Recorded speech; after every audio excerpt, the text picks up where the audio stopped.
समुदाय के लिए अपना जीवन समर्पित कर सके। ईश्वर ने कहा, मुझको कोई ऐसा चाहिए जो जीवन और मृत्यु दे सके, जो रक्त से न डरे, जो त्याग के लिए हमेशा तैयार है, जिसमें जन्म और मृत्यु दोनों देखने का साहस हो।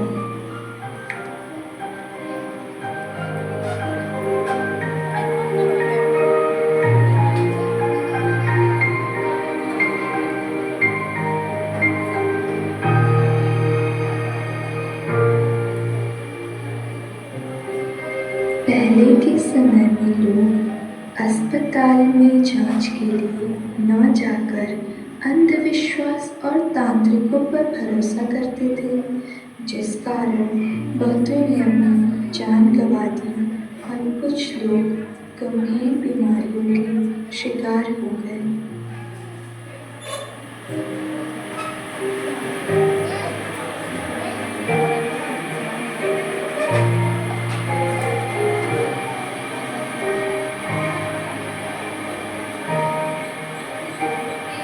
इन्हीं मुश्किलों के बीच 12 मई सन 1820 को फ्लोरेंस नाइटिंगेल का जन्म इटली के फ्लोरेंस शहर में होता है। उनका परिवार काफी समृद्ध हुआ करता था और उनके माता पिता की ख्वाहिश थी कि वो एक प्रभावशाली दुनिया हो। बहुत छोटी उम्र से ही फ्लोरेंस को लोगों की सेवा करने, गरीबों की मदद करने और बूढ़ों की देखभाल करने में बहुत रुचि थी। एक दिन उन्होंने अपने माता पिता के समक्ष अपनी ये इच्छा जाहिर की कि वो आगे एक नर्स की जिंदगी व्यतीत करना चाहती हैं और लोगों की सेवा करना चाहती हैं। लेकिन उस समय एक महिला के लिए एक नर्स बनना इतना आसान नहीं था, इसलिए उनके माता पिता ने उन्हें ऐसा करने से साफ इनकार कर दिया। बहुत कोशिशों के बाद आखिरकार फ्लोरेंस ने अपने माता पिता को मना ही लिया। सन 1844 में फ्लोरेंस का दाखिला लूथरन हॉस्पिटल जर्मनी में एक नर्सिंग छात्रा के रूप में हुआ। अपनी पढ़ाई पूरी करने के बाद फ्लोरेंस लंदन वापस लौट गई और यहीं से उन्होंने मिडलसेक्स हॉस्पिटल लंदन से नर्सिंग करियर की शुरुआत की। वह अपने प्रोफेशन में अत्यधिक समर्पित और प्रभावशाली थी, जिसके कारण उन्हें 1 वर्ष के अंतराल में सुपरिटेंडेंट के पद पर प्रमोट कर दिया गया। इसी दौरान अक्टूबर सन 1853 में इंग्लैंड और रशिया के बीच क्रीमिया युद्ध छिड़ गया।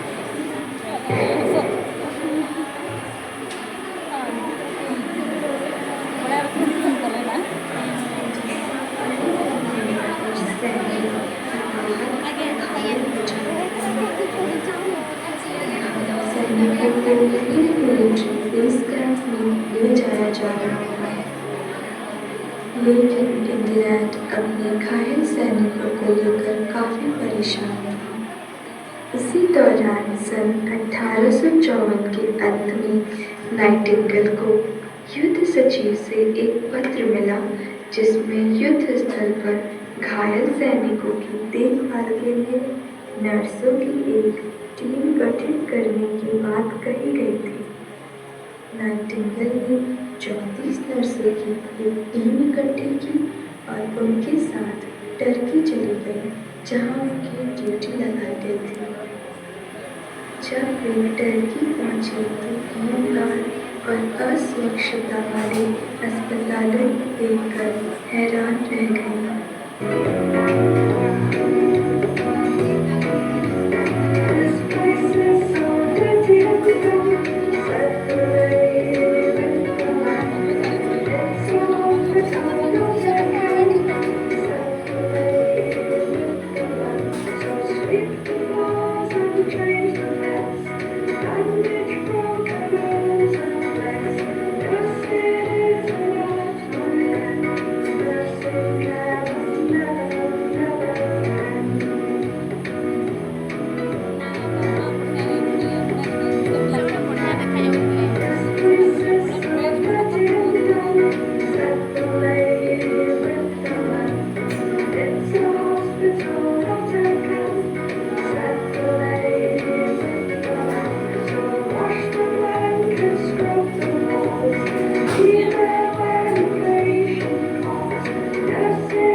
उनके प्रयासों, ज्ञान और समझदारी से सैनिकों की मौत की संख्या में 2/3 से गिरावट आने लगी।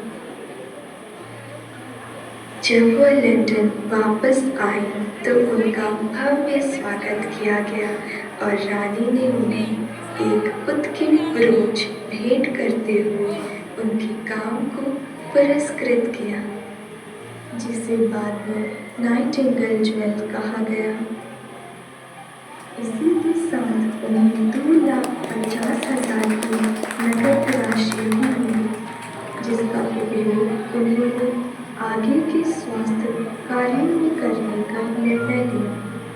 सन 1860 में उन्होंने सेंट थॉमस हॉस्पिटल की स्थापना के लिए अपनी पुरस्कार राशि का उपयोग किया और यहीं पर उन्होंने नर्सों के लिए नाइटिंगेल ट्रेनिंग स्कूल के नाम से पहला नर्सिंग प्रशिक्षण स्कूल शुरू किया। इसके बाद नाइटिंगेल सार्वजनिक प्रशंसा के पात्र बन गए। युवा महिलाएं उनके जैसा बनने की ख्वाहिश रखने लगी और उच्च वर्ग के लोग भी ट्रेनिंग स्कूल में दाखिला लेने लगे। नाइटिंगेल की बदौलत नर्सिंग पेशे को उच्च वर्ग द्वारा तिरस्कृत नहीं किया गया, बल्कि इसे सम्मानजनक पेशे के रूप में देखा जाने लगा।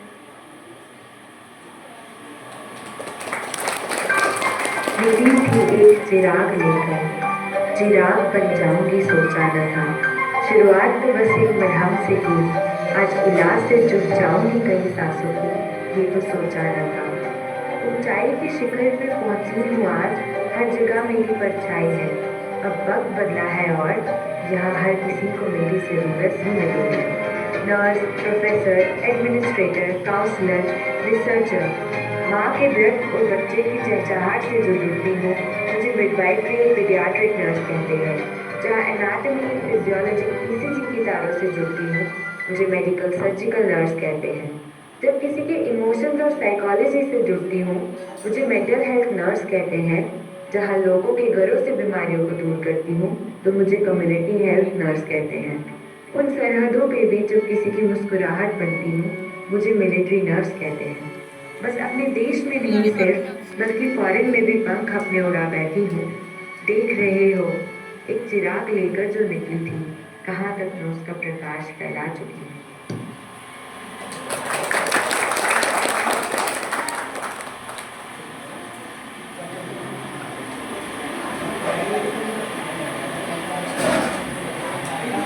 Thank you so much for your beautiful performance.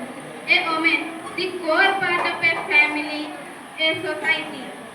She can be a mother, sister, daughter, everything. Nobody knows what the actual power of a woman.